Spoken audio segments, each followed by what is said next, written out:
আসসালামু আলাইকুম। Hello viewers, কেমন আছেন সবাই? আশা করছি সবাই ভালো আছেন। আমি Touhidur Rahman Choyon, educational consultant from Digi Edu Pro Bangladesh.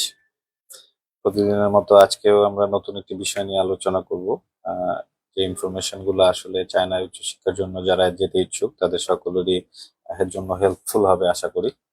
তো আজকে আমরা যে বিষয়টা নিয়ে কথা বলবো সেটাই হচ্ছে এরকম যে অনেক সময় আমরা কনসালটেন্টরা যে ধরনের কোশ্চেন গুলো ফেস করি চায়নার বিষয়ে, এর মধ্যে অন্যতম একটি কোশ্চেন থাকে এরকম যে ভাইয়া চায়নাতে যদি ফেল করি তাহলে আসলে কি হবে, ইউনিভার্সিটি থেকে বের করে দিবে কিনা, বা ফেল করলে এটা থেকে উতরানোর সিস্টেমটা আসলে কি।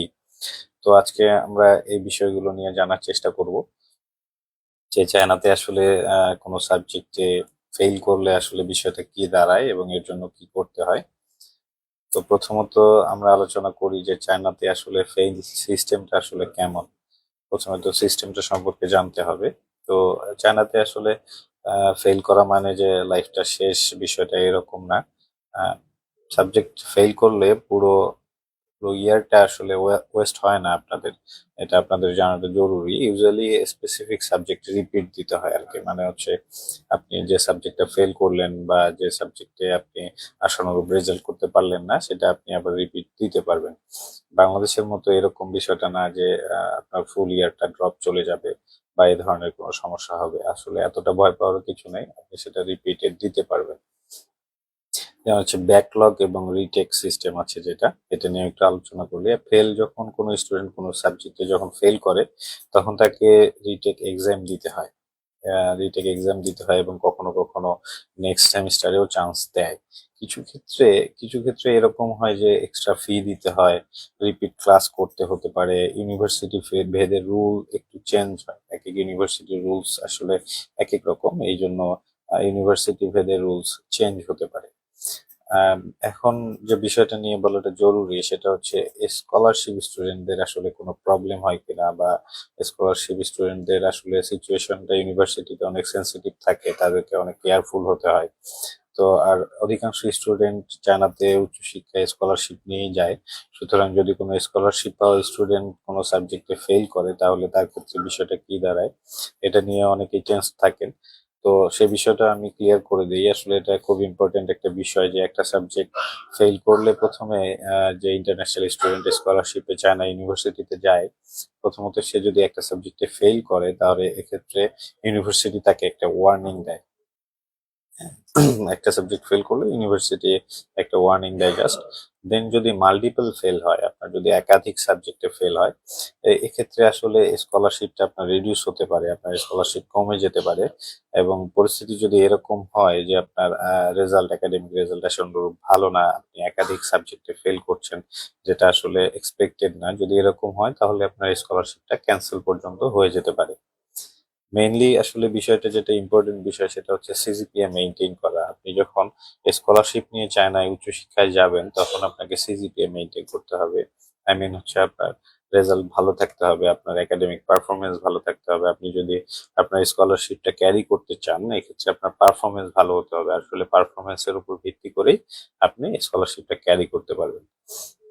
এখন আসি যে স্টুডেন্ট যদি কোনো সাবজেক্টে এক বা একাধিক সাবজেক্টে ফেল করে, এক্ষেত্রে তার ডিগ্রি কোনো রিস্কে পড়ে কিনা, এটা আসলে সবচেয়ে বড় একটা ভয়। যেহেতু উচ্চশিক্ষার জন্য অনেক আশা নিয়ে কোনো স্টুডেন্ট বিদেশে যায় বা দেশ ত্যাগ করে, সেক্ষেত্রে সেখানে গিয়ে যদি তার ডিগ্রি রিস্কে পড়ে যায় তাহলে এটা অবশ্যই ভালো কোনো খবর না। এটা স্টুডেন্টের জন্য অনেক ব্যাড নিউজ বলা চলে। আবার সেটা একজন স্টুডেন্ট বাইরে যখন পড়াশোনা করতে যায় গার্ডিয়ানরা অনেক আশা নিয়ে তাকে পাঠায়। যদি স্টুডেন্টের বাবা মা কোনোভাবে শোনে যে আমার ছেলে বা মেয়ে কোনো সাবজেক্টে ফেল করেছে, বা সে ইউনিভার্সিটি থেকে টাইমলি প্রপার সার্টিফিকেট নিয়ে বের হতে পারছে না, এটা অনেক বেশি কষ্টদায়ক আর কি সে গার্জিয়ানদের ক্ষেত্রে।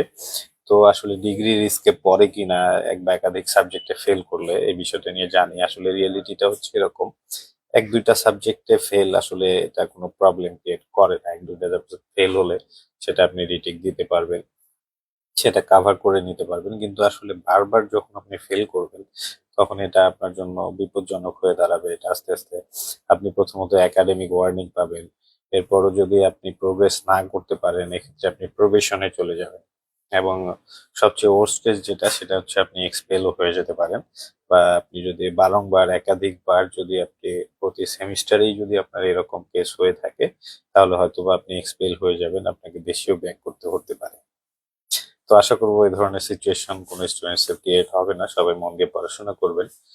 এখন একটা বিষয় জানি যেটা বাংলাদেশি স্টুডেন্টদের ক্ষেত্রে রিয়েলিটিটা কি, বা বাংলাদেশি স্টুডেন্টস এখন পর্যন্ত যারা চায়নাতে পড়াশোনার জন্য গিয়েছে তাদের রিভিউটা আসলে কিরকম হয়। তো বাংলাদেশি স্টুডেন্টদের বিষয়ে আমি যতদূর জানি, বা আমাদের ডিজি প্রো থেকে বাংলাদেশ থেকে যারা চায়নাতে উচ্চশিক্ষার জন্য গেছে তাদের সাথে যে কাছে কথা বলে যে রিভিউ গুলো পাওয়া যায়, এটা করে আমি আপনাদেরকে বলতে পারি আসলে বাংলাদেশি স্টুডেন্টরা চায়নায় উচ্চশিক্ষার জন্য গিয়ে তারা পাশ করে, হ্যাঁ স্টুডেন্টরা পাশ করে, ফেল করলে সেটা আবার রিটেক দিয়ে ক্লিয়ারও করে নেয়। মোট কথা হচ্ছে প্রপার গাইডেন্স থাকলে আসলে এই ধরনের সমস্যাগুলো হয় না। আমি এখন পর্যন্ত বাংলাদেশি স্টুডেন্টদের বিশেষ করে আমাদের ডিজি প্রোর যে স্টুডেন্টরা আছে তাদের এই ধরনের প্রবলেম এখনো হয়নি বা আমি পাইনি। অল ওভার বলা যায় যে বাংলাদেশি স্টুডেন্টদের রেজাল্ট বা রিভিউ বা তাদের ক্যারিয়ার মোটামুটি ভালোভাবে চলছে চায়নাতে যারা আছে আর কি। এখন আসি যে আসলে ফেইল অ্যাভয়েড করার কোনো টিপস আছে কিনা। ফেল তো কেউ আসলে ইচ্ছা করে করতে চায় না, বা কেউ পড়াশোনায় রেগুলার থাকে না। কিন্তু এখন আসলে ফেলটা অ্যাভয়েড করার উপায় যদি কোনো থাকে বা কোনো টিপস থাকে, এ ধরনের কোশ্চেনও করে থাকে অনেক স্টুডেন্ট। তো বিষয়টা এরকম হচ্ছে, যদি টিপস বলতে হয় তাহলে কয়েকটা জিনিস আমি আপনাদের বলে দিই। সেটা হচ্ছে প্রথমত রেগুলার ক্লাস অ্যাটেন্ড করা।